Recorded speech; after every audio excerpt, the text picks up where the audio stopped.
அப்படி இல்லை, என்னோட ப்ரீவியஸ் படமான அமரனுடைய ஃபர்ஸ்ட் ப்ரெஸ் மீட் கூட நான் மட்டும் தான் அட்டென்ட் பண்ணேன். ஒரு sentimental connect.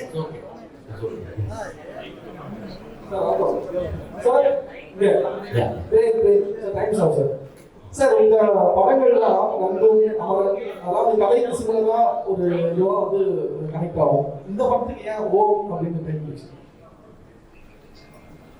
Everything begins with ஓம் அப்படின்னு நான் நம்புறேன், நினைக்கிறேன். அண்ட் இதுக்கு வந்து கதைக்கும் இந்த சொல்லுக்கும் ரொம்ப தொடர்புகள் வேற வேற லெவல்ஸ்ல இருக்கு, வேற வேற லேயர்ஸ்ல இருக்கு.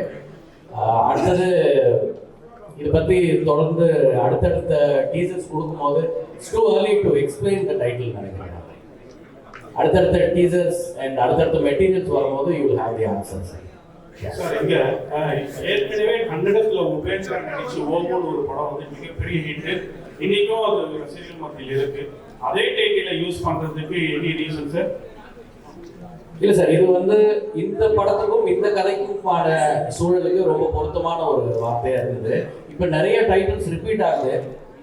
இப்போ நம்ம ஏற்கனவே பண்ண படம் கூட அது முன்னாடி 90s ஏர்லியராக வந்த கார்த்திக் சாருடைய படம் தான்.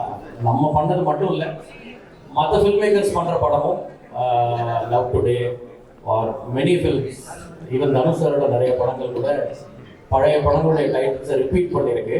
பட் இது வந்து ஏதோ ஒரு சென்சேஷனுக்காக வைக்கப்பட்ட ஒரு டைட்டில் இல்லை. இந்த கதைக்கும் ஒவ்வொரு முறையும் கதையோட தலைப்பை எழுதிட்டு அப்புறம் தான் ஸ்கிரீன் பிளே எழுதுவேன். அந்த மாதிரி இதுவும் ஒரு முக்கியமான தலைப்பாக ஃபைனல் டிராஃப்டில் நம்ம ஆரம்பிக்க முன்னாடி எழுதி அதுக்கப்புறம் தொடங்கின ஒரு திரைக்கதை தான் இது. ஸோ இதுக்கும் கதைக்கும் ஆழமான ஒரு சம்மந்தம் இருக்கிறதுனால தான் இருக்கு சார். ராஜ்குமார் சார், நான் வேற லெவல் சினிமா கார்த்திக் சார். இந்த சிவப்பு பேக்ரவுண்டு, சிகப்பு பேக்ரவுண்ட் கம்யூனிஸ்டத்தை குறிக்குதா சம்மதத்தை குறிக்குதா? இல்லை சார், அதுவே வந்து எழுத்தால என்னன்னு விவரிச்சிருக்கு. அதில் வந்து சாப்டர் 1 உதிரம் த பிளட் வுட் அப்படின்னு இந்த ஓம்ங்கிற படத்துக்குள்ள இந்த பார்ட் 1, அதாவது சாப்டர் 1 அப்படிங்கிறது உதிரம் த பிளட் வுட் அப்படின்னு இருக்கு. அதுலேயே அது it is there is nothing to hide. அதில் பிக்சர்ஸில் இருக்கு, விஷுவல்ஸில் இருக்கு, கேப்ஷன்ல இருக்கு. இது எது சம்மந்தப்பட்டது கான்ஃப்ளிக்ட் அப்படிங்கிறது அதை கொஞ்சம் பார்த்தாலே புரிஞ்சிடும் நினைக்கிறேன். கண்டிப்பாக சார். அதே மாதிரி நீங்கள் அமரன்ல வந்து இந்திய ராணுவத்தை இந்தியர்களை பெருமைப்படுத்துனீங்க.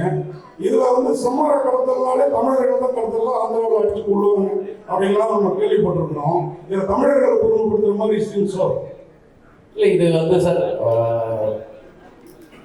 எந்த சாராரையும் பெருமைப்படுத்துவதற்கோ இழிவுபடுத்துவதற்கோ எடுக்கப்படுற ஒரு படம் இல்லை. இது இருக்கிற சூழ்நிலைய ஒரு கமர்ஷியல் சினிமாவா அதே நேரம் சிந்திக்க வைக்கிற ஒரு சினிமாவா பிரசன்ட் பண்ற ஒரு படமா இருக்கும்.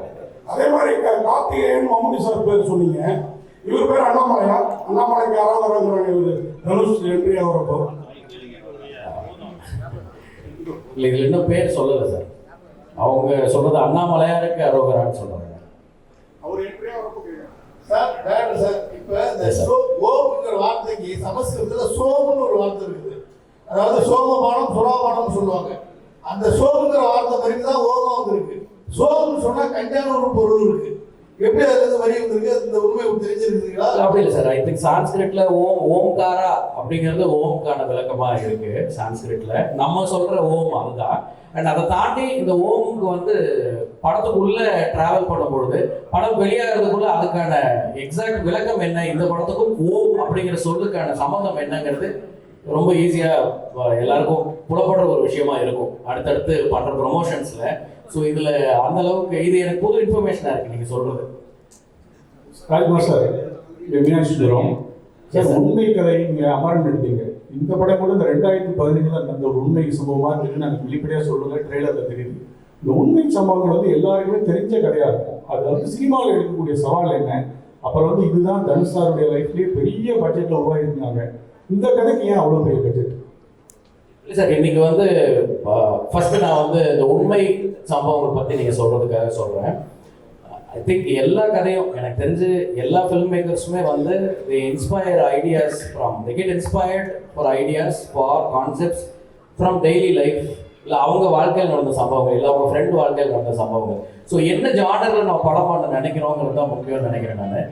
ஸோ போன படம் வந்து ஒரு பயோகிராபிக்கல் பிக்சர், ஒரு மிலிட்ரி பேசிஸில் பண்ண ஒரு படம். அது ஒரு ஆர்மி சோல்ஜர், ஒரு ஆர்மி மேஜருடைய வாழ்க்கை படமாக வந்தது. அது இப்போ பண்ணுறது அதுக்குன்னு சில தன்மைகள் இருக்கு. பட் எந்த படமாக இருந்தாலும் வெறும் அந்த உண்மை சம்பவத்தை மட்டுமே எடுத்து நம்ம படம் பண்ணோம்னா அது வந்து அதுக்கு ஸ்க்ரீன் பிளேனோட ரொம்ப முக்கியம்.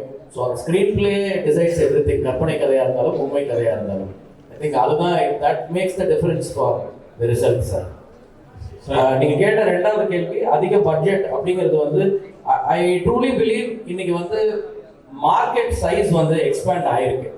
நம்ம வந்து அதை எல்லாருமே பார்க்குறோம். ஒரு படம் நல்லா போச்சு அப்படின்னா ஒரு சிறிய பொருட்செலவில் எடுத்திருந்தாலும் சரி, வளர்ந்து வரும் நடிகர்கள் இல்லை புதுமுக நடிகர்கள், even Malayalam cinema or any region வந்து இப்போ இன்னைக்கு வந்து பேரியராக இல்லாமல் ஒரு சின்ன படம் கூட வந்து, அதாவது கம்மி பொருட்செலவில் எடுக்கப்பட்ட ஒரு படம் கூட வந்து இன்னைக்கு crores and crores of money collect பண்ணுறதை நம்ம பார்க்க முடியுது. ஸோ அதுக்கு காரணம் வந்து ஆடியன்ஸ் இன்னைக்கு வந்து எல்லாராலையும் எல்லா இடத்துக்கும் போய் ரீச் பண்ணிட முடியுது. அதனால பட்ஜெட் அப்படிங்கிறது அந்த படத்தோட கதைக்கு தேவையான ஒரு விஷயமா இருக்கு. அண்ட் அதில் அது ஒரு பெரிய குழு சேர்ந்த படமாகவும் இருக்கு. சார் இங்கே கதாநாயகிகள் வந்து ஸ்ரீலீலாவும் சாய்பல்லியும் நிஜத்திலையும் டாக்டர்கள். இப்போ இந்த ஷூட்டிங் வந்து அடர்ந்த காட்டு பகுதிகளில் நடக்கும்போது ஏதாவது விபத்துகள் ஏற்பட்டு அவங்க வந்து உண்மையான டாக்டராக வந்துட்டு ஏதாவது ஒர்க் பண்ணாங்களா? இல்லை சார், அவங்களுக்கு வந்து அவங்களுடைய ஆக்டர்ஸாக அவங்க ரோல்ஸுக்கு ப்ரிப்பேர் ஆகிறதுக்கு இந்த படத்தில் வேலை சரியாக இருக்குது ரெண்டு பேருக்கும். இன்னொன்று ப்ரொடக்ஷன் ஹவுசஸ், அதாவது ப்ரொடியூசர்ஸ் வந்து முன்னேற்பாடுகளோட ரெடியாக இருக்காங்க. அதனால் எந்த வித விபத்துகளும் நாங்கள் இது வரைக்கும் சந்திக்கலை. அண்ட் அப்படி ஏதாவது சின்னதாக பிரச்சனை, சில இடர்பாடுகள் வரும், சில தடங்கல்கள் ஏதாவது இருந்தால் கூட அது வந்து அவங்க ரொம்ப துரிதமாக செயல்பட்டு உடனே அதை சரி பண்ணி கொடுத்துட்றாங்க. ஸோ அந்த மாதிரி சுச்சுவேஷன் எதுவும் வரல. சார் அமரன் படத்துலையும் சாய் பல்லவி இருந்தாங்க, ஓம்லையும் இருக்காங்க. பர்டிகுலராக என்ன ஸ்பெஷல் ரீசன் அவங்க இந்த படத்தில் கமிட் பண்ணியிருக்கீங்க? செகண்ட் சாய் அலைக்கர் மியூசிக்கில் தனுஷ் ஏதாவது பாட்டு எழுதி பாடுறாங்களா? ஏதாவது ஐடியாஸ் இருக்கா? இல்லை, இந்த இப்போ நம்ம பார்த்த இந்த டைட்டில் அனௌன்ஸ்மெண்ட் வீடியோவில் இந்த கிளிம்ஸில் கடைசியாக சில லிரிக்ஸ் வருதில்ல, வீரா அப்படின்னு, அது வந்து தனுஷ் சார் எழுதுனது தான். அந்த வரிகள் கூட தனுஷ் சார் எழுதுனது தான். அண்ட் ஏற்கனவே படத்துக்காக ஒரு சாங் வந்து ஃபில்ம் பண்ணிட்டோம். அண்ட் சாய் பல்லவி அவங்க இந்த படத்தில் இருக்கிறது வந்து அவங்க மட்டும் இல்லை, நான் எப்பவுமே ஒரு கேரக்டருக்கும் ஆர்டிஸ்ட் சூஸ் பண்ணும்போது ஒரு பெர்ஃபார்மர் அந்த ரோலுக்குள்ளே வரணும்னு நினைப்போம். ஸோ அப்படியே அவங்களுக்கு சூட்டபிளாக இருக்கிற ஒரு ரோலுக்கு அவங்க நடிக்கிறாங்க. இதில் அந்த படத்துலேயும் அவங்களுக்கு அந்த ரோல் ரொம்ப சூட்டபிளாக இருந்துச்சு, அதெல்லாம் பண்ணாங்க. எஸ். இங்கே ஷாலினி ஆக்சுவலி மம்முட்டி சார் அவரோட படங்களே வந்து அவ்வளோ ஈஸியான கதையோ கேரக்டரோ சூஸ் பண்ண மாட்டார். ரொம்ப சாய்ஸ் ரொம்ப வந்து யூனிக்காக இருக்கும். ஸோ இந்த கதை நீங்கள் சொல்லும்போது அவரோட ரியாக்ஷன் என்னவா இருந்துச்சு? அவர் என்ன சொன்னார்? இல்லை, மம்முட்டி சார் நான் வந்து உடனே பார்க்க முடியல. நான் ஆக்சுவலாக ட்ரை பண்ணி ஒரு 6-7 மந்த்ஸ் ஆச்சு சாரை பார்க்கறதுக்கு. சாருக்கு வேற ஒரு சுச்சுவேஷன் இருந்துச்சு. பட் நான் கதை சொல்கிறதுக்கு ஒரு நாள் அவர் சென்னையில் இருக்கும்போது அவர் என்னை கூப்பிட்டுருந்தார். நான் அது முன்னாடி அவரோட டச்சில் இருந்தேன். சென்னைக்கு அவரோட வீட்டுக்கு வந்திருக்கும்போது கூப்பிட்டுருந்தாரு. அப்போ நான் போய் மீட் பண்ணி ஒரு 2 மணி நேரம் நான் அந்த கதையை அவருக்கு எக்ஸ்பிளைன் பண்ணேன். அது பேசி முடிக்கும் போது அவருக்கு சில டவுட்ஸ் இருந்தது. அந்த டவுட்ஸை கேட்டுட்டு அன்றைக்கி அந்த மீட்டிங்லேயே நான் இந்த கேரக்டர் பண்ணுறேன் அப்படின்னு சொன்னார். ராஜ்குமார் சார், மம்முட்டி சார் நிறைய தேசிய விருது 4-5 வாங்கிட்டாரு. தனுஷ் சார் 2 தேசிய விருது. 2 தேசிய விருது வாங்கினவங்களை வச்சு படம் வந்து எப்படி இருந்தது உங்களுக்கு டேரக்டர்? அது ரொம்ப சுலபமாக இருந்தது. ஏன்னா சார் அவங்க 2 பேருமே வந்து they come with their own legacies and அவங்களுக்கான ஒரு கிளாரிட்டியோட வராங்க. ஸோ கம்யூனிகேஷன் ஃபஸ்ட்டு ரொம்ப ஈஸி ஆகிடுது. அப்புறம் அவங்களுடைய கொலாபரேஷன் வந்து ரொம்ப படத்துக்கு ஹெல்ப்பாக இருக்குது. அது ஒரு டைரக்டர்ஸ் டிலைட் இந்த 2 ஆக்டர்ஸுமே. சார் ராஜ்குமார் சார், இங்கே விஜயகாந்த், வாழ்த்துக்கள் சார். டைட்டிலும் கிளிப்ஸ் ரொம்ப சூப்பராக இருந்தது, மேக்கிங் நல்லா இருந்தது. இந்த 2 சாப்டர்னு சொல்லிட்டீங்க. ஸோ 2மே இப்போவே ஷூட் பண்ணுவீங்க. அது ஃபர்ஸ்ட் பார்ட் ரிலீஸ்க்கு அப்புறம் தான் செகண்ட் பார்ட்டை பற்றி இருக்குமா? ஸ்கிரிப்டோட முடிச்சா சார் 2க்கும்? இல்லை சார்,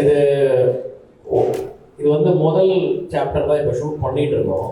இது முடிச்சதுக்கப்புறம் தான் அடுத்ததுக்கான ஒர்க்கெல்லாம் அப்போ தான் ஆரம்பிக்கும். ஸ்கிரிப்ட் ஒர்க்குன்றதை தாண்டி இதுக்குன்னு ஒரு பெரிய ரிசர்ச் ஒர்க் நடந்திருக்கு. ஸோ அது ஒவ்வொரு பகுதியாக வரும்.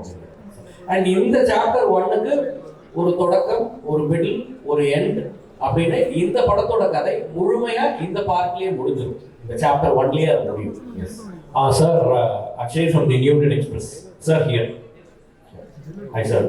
And நீங்க வந்து இந்த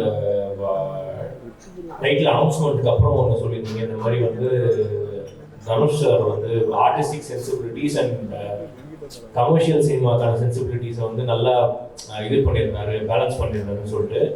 How was it for you to write? ஏன்னா இப்போ ஸ்டார்ஸுமே நிறைய வந்துட்டாங்க, மம்முட்டி sir and Dhanush sir.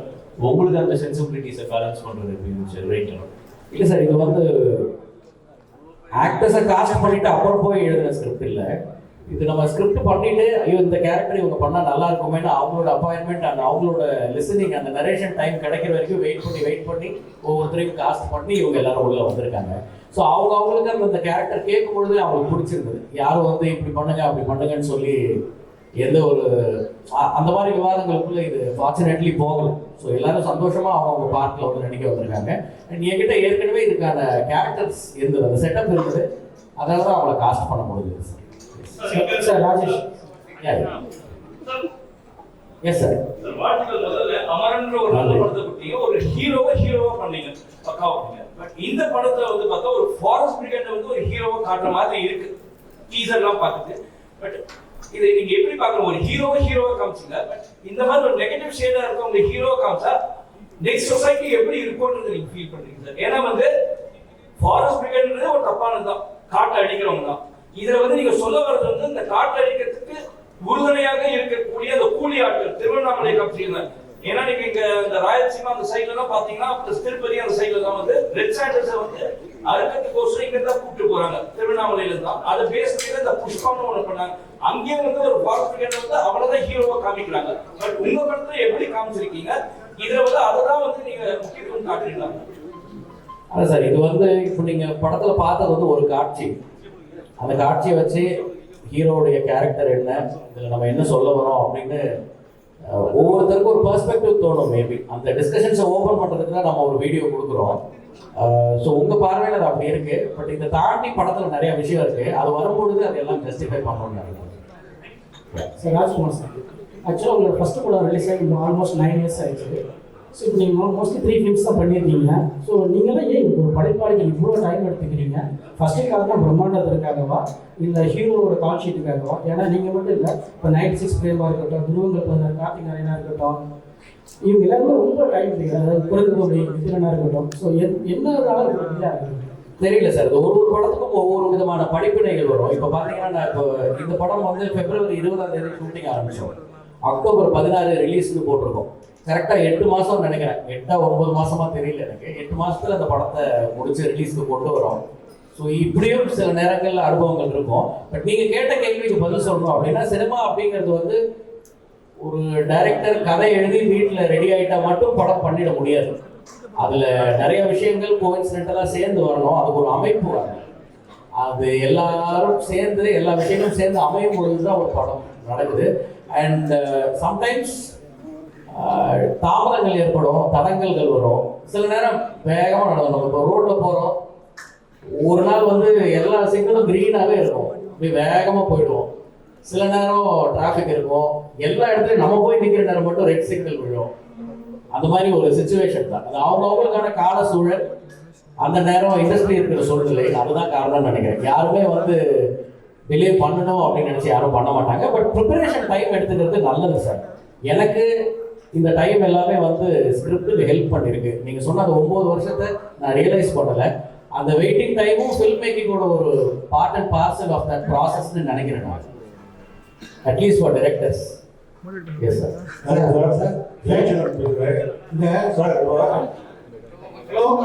Sir, yes sir. இந்த 20 பேர் என்கவுண்டர் பண்ணாங்க, திருவண்ணாமலையிலேருந்து தான் பாதிக்கப்பட்டாங்க. அதை பேஸ் பண்ணி புஷ்பா மாரி அதை வச்சு புஷ்பா மாரி பண்ணுறீங்களா அல்லது அதை டாக்குமெண்ட்ரியாக பண்ண போகிறீங்களா? இல்லை சார், இது feature film first of all. And sir வேறு சில படங்கள் அது வந்து ஒரு படம் அப்படின்றது வந்து ஒரு டாபிக் எடுத்து பண்ணியிருந்தா அந்த படம் வந்து நம்ம நினைவில் ஒரு விதத்தில் இருக்கும். இது வந்து எனக்கு ரொம்ப நாளாக நினைவில் இருக்கிற சில நிகழ்வுகளை, சில நிதர்சனங்களை மையமாக வச்சு அதுக்கு மேலே நிறைய எலிமெண்ட்ஸ் வச்சு நிறைய ரிசர்ச் பண்ணி உருவாக்கி இருக்கிற ஒரு திரைக்கதை. ஸோ இதுக்கும் வேற எந்த படங்களுக்கும் சம்மந்தம் இல்லைன்னு நினைக்கிறேன் நான். அண்ட் நீங்கள் குறிப்பிட்ட அந்த பர்டிகுலர் சம்பவம் இதில் இருக்குன்னு சொல்ல முடியாது, பட் ஒரு இன்ஸ்பிரேஷனாக அந்த தாட் இருந்திருக்கு கண்டிப்பாக. சார் ஜெயச்சந்திரன் பேசுகிறேன் சார். தனுஷா வந்து இப்போ ஹிந்தி படங்களும் நடிச்சு வெற்றி படங்களாக இருக்கு. இது வந்து அவர் நடிக்கிற பெரிய பட்ஜெட் படம் அப்படின்னு சொல்லிட்டு சொல்றீங்க. அப்படி இருக்கும்போது இது ஒரு பேர் இண்டியா படமாக நீங்கள் உருவாக்கலாம் இல்லையா? அதுவும் இல்லாமல் ஸ்டார் காஸ்ட் வந்து மம்முட்டி, தனுஷா 2 பேர் மட்டும் தான் தெரியுது. மற்ற லாங்குவேஜுக்கெல்லாம் போகும்போது அங்கே உள்ள ஆர்டிஸ்ட், ஃபேமஸான ஆர்டிஸ்ட் தேவைப்படும். அந்த மாதிரி ஏதாவது ஐடியாஸ் எதனா இருக்கா சார்? இல்லை சார், ஐ திங்க் ஒரு ஸ்கிரிப்ட் ரூட்டடாக அந்த தன்மைக்கு ஏற்ப இன்னைக்கு வந்து நம்ம அந்த ஸ்கிரிப்டுக்கு உண்மையாக கரெக்டாக பண்ணாலே பேன் இண்டியா மட்டும் இல்லை, ஐ திங்க் நம்ம எல்லா உலகத்தில் இருக்கிற எல்லாரையுமே இப்போ ரீச் பண்ணிட முடியுது. வெறும் காஸ்டிங்கில் மட்டும் அது நிகழாது. அதுக்கான கதையும் கேரக்டரும் அவங்களுக்கான ஒரு அந்த பார்ட் வந்து ரொம்ப ஸ்ட்ராங்காக இருந்தால் மட்டும்தான் அவங்களும் உள்ளே வருவாங்க. வெறும் டெக்கரேஷனுக்காக இதில் யாரையுமே நம்ம சேர்க்கலை. அப்படி சேர்க்கறதுல எனக்கு விருப்பமும் இல்லை. Yes sir. டைரக்ட் சார் பாலம் இங்கே இப்போ ஒவ்வொரு படமும் உங்களுக்கு ஒரு படிப்பினைகள் சொன்னீங்க இல்லையா? நம்ம ரங்கூனா இருக்கட்டும், இல்லை அமரனா இருக்கட்டும், இந்த படமாக படம் 3 படத்துலையும் 3 ஹீரோக்கள்கிட்ட நிறைய அனுபவம் இருக்கும். அதை பற்றி பேசுகிறேன். 3 ஹீரோக்கள்கிட்டையும் கிடைச்ச படிப்பினை அனுபவம் சொல்லுங்கள் சார். அனுபவம் அப்படின்றது வந்து நாட் ஜஸ்ட் வித் ஹீரோஸ், நம்ம ஒர்க் பண்ணுற ப்ரொடியூசர்ஸ் கிட்ட இருக்கும், கூட ஒர்க் பண்ணுற அசிஸ்டன்ட் டைரக்டர்ஸ் கிட்ட இருக்கும். அண்ட் அதில் வந்து ஒவ்வொரு ஜேர்னி ஒரு மாதிரி இருக்கும். It's a collaborative process. முதல் படத்தில் எனக்கு கௌதம் கார்த்திக் நடித்தார். அவர் இப்போ வரைக்கும் எனக்கு இப்போ நம்ம இங்கே உட்காந்து இந்த டீசர் நீங்கள் இங்கே பார்த்துட்டு இருக்கும்போது ஆல்ரெடி ஆன்லைனில் ரிலீஸ் ஆகிடுச்சு. ஸோ 3வது ஆளாக எனக்கு விஷ் பண்ணது, ஆர் அட்லீஸ்ட் அவர் ஃபஸ்ட்டு கூட விஷ் பண்ணியிருக்கலாம், நான் 3வதாக அவரோட மெசேஜ் தான் பார்த்தேன். ரொம்ப சந்தோஷமாக டைட்டில் பற்றி அந்த டீசரில் காட்டின அந்த விஷயங்கள் பற்றி எல்லாம் ரொம்ப எக்ஸைட்டடாக பேசிட்டு இருந்தார். எனக்கு சத்தத்தில் ரொம்ப கேட்கல. ஸோ அந்த நட்பு தொடருது இன்னும். அண்ட் அதே மாதிரி போன படம் நான் ஒர்க் பண்ண சிவகார்த்திகேயன், ஸோ அவரும் வந்து அந்த படத்தில் ஒரு கரெக்டான ஒரு நேர்த்தியான ஒரு அனுபவம் இருக்குது. இப்போ தனுஷரோட ஒர்க் பண்ணுறது வந்து எனக்கு ரொம்ப க்ளோஸ் டு தி ஹார்ட்டாக இருக்குது, ரொம்ப ப்ளசண்ட்டாக இருக்குது. தினம் தினம் ஏதாவது ஒரு ஆச்சரியம் நிகழுது. ஐ திங்க் இந்த என்டையர் ஜேர்னி முடிக்கும் போது நான் அவரை பற்றி பேசுறதுக்கு நிறைய இருக்கும்னு நினைக்கிறேன். ஸ்ரீலீலாவோட இப்போ தான் ஷூட் ஸ்டார்ட் பண்ணியிருக்கோம். Very few days we have started work with. இப்போ தான் கொஞ்ச நாள் தான் ஆயிருக்கு. ரொம்ப ஒரு ப்ராமிசிங் டேலண்ட் அவங்க. இன்னும் அவங்களுடைய ஒரு பெர்ஃபார்மிங் சைடை நம்ம நிறைய படங்களில் பார்க்கலாம்னு நினைக்கிறேன். Excellent dancer, but a very good actress also. I mean, a very good performer also. Hello. Sir, sorry to interrupt. One question. Hello, sir. I am Krishna Kumar from Delhi. Sir, here. I have 2 questions. Yes, sir. In what way this இந்த title வந்து இந்த கதைக்கு வந்து உங்களுக்கு நெசசிட்டியாக இருக்குது, number 1. Number 2, நம்ம ஓம்ங்கிறது நம்ம இந்து விஷயத்தில் பிரணவ மந்திரத்தில் மனசாந்திக்காக சொல்கிற ஒரு மந்திர வார்த்தை.